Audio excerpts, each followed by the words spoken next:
I guess everyone's got a different reason for being here tonight or a different reason for needing egg donation.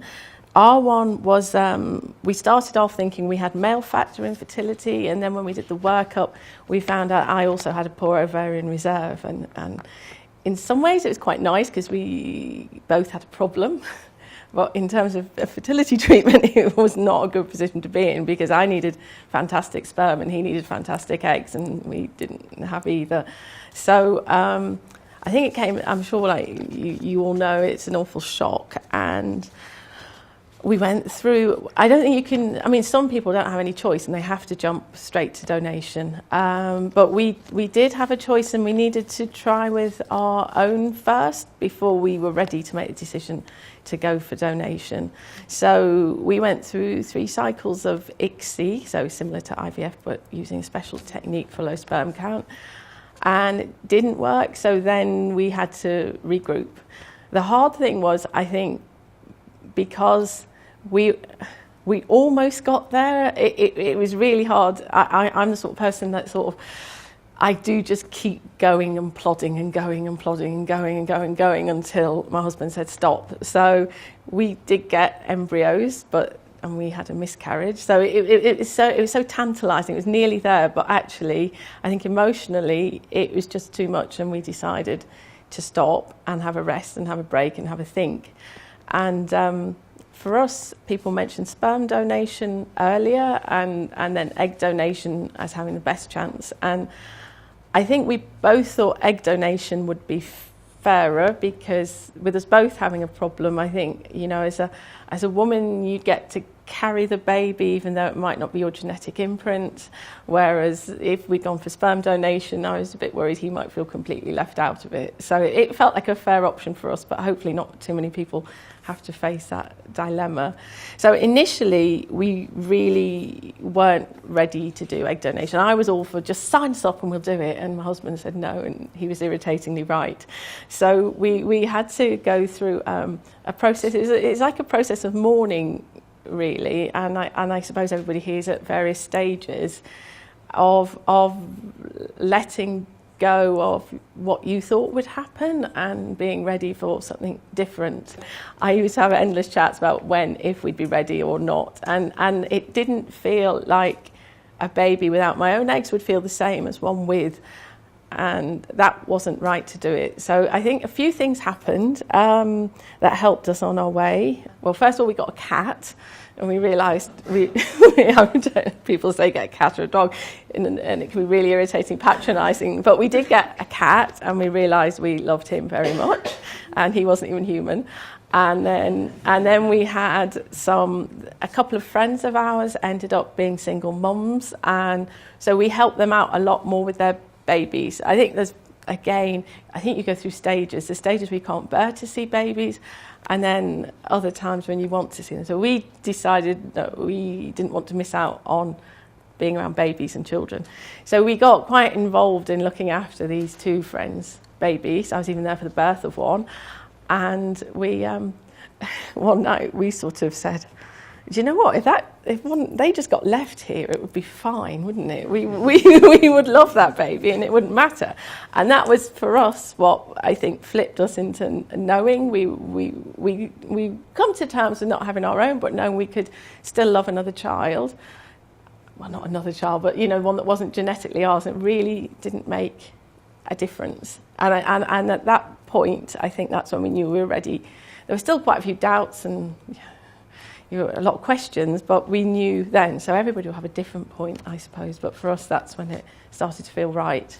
I think we'd always wanted an anonymous donor. I mean, I don't have a sister, so it might be different if you had a sister. But we just wanted to get on with being parents like everyone else. I didn't want to be looking at my friend, and a friend offered to do it for me, and I thought, well, I don't want to be meeting with them, and my child would be their child's half brother, half sister, and I'd be looking at her, thinking, does it like her, does it look like me? So for us, we'd always wanted an anonymous donor, just so that we could have our own child, and we were like everybody else again, as much as you can be. So at the point I think we really started thinking about it, we thought we would have to go to the States because of my colouring, because there's not many ginger people in Greece and Spain. So we thought we would have to go to the States. And then Alison and I got talking, and she said, why? And then we hatched the plan. And really all I was thinking, I mean, when it started, I thought almost I don't care as long as it's a woman who's vaguely brown-haired with blue eyes. That was all I wanted. That's all I really cared about. And then this amazing woman came forward, and the more we found out about her, the more similar she was to me, and it was really spooky because we had like the same music, we had the same sense of humour. She had a cat, so we went through all the tests, and then it was go. I think we also made, I mean, as well as wanting an anonymous person, I think we sort of didn't really want everybody to know. And it's not a case of, I mean, it's in doing some of these talks, it's made me really unpick and think why we didn't want anyone to know. And I think it was a bit like, I just didn't want everyone to be looking and thinking and approaching our child with an expectation of looking, does he really look like her, doesn't he? We just wanted to, we'd been through so much, we just wanted to be normal again. And I think we felt like awful failures and everything had gone so badly wrong. So it was a bit superstitious, but the cycle when we had got pregnant, we hadn't told anyone.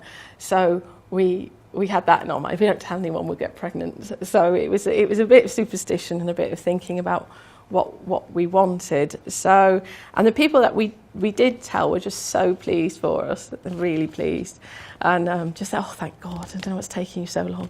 And it's really interesting now, so this small group of people who know, it has made absolutely no difference. So I think maybe I probably was being slightly paranoid and overprotective, because even they fall into the trap of saying, oh, he's really got your eyes. and you know, and people don't judge, but you have to, I suppose, in your heart know what's right for you and go with it. We did have joint counselling before we went through with it, and that was really helpful, because I thought, oh, I know all about this. God, I've been doing therapy for 6 years now or something, I really should know this. But actually they posed an awful lot of questions that we hadn't thought of, and for us we felt so positive in our answers, it really strengthened our resolve that this was the right thing for us. So in that way, it was really helpful. So things that we hadn't thought about, they talked about, and it really made it feel like it was the right thing to do. So I would say definitely, I think you have to go ahead with it, but it is really, really helpful too. In comparison with, I don't know how many people in the room have been through IVF who've got a similar problem to me. It's just soul destroying, because you go through all these hormones and you get one egg and then 3 follicles, 1 egg, 1 embryo, and all that hope's riding on one. It hasn't got that awful hope riding on this one little thing that you're imagining is going to go on and become a baby. So you've got a bit of choice in it. So the actual physicality of going through the process is very easy.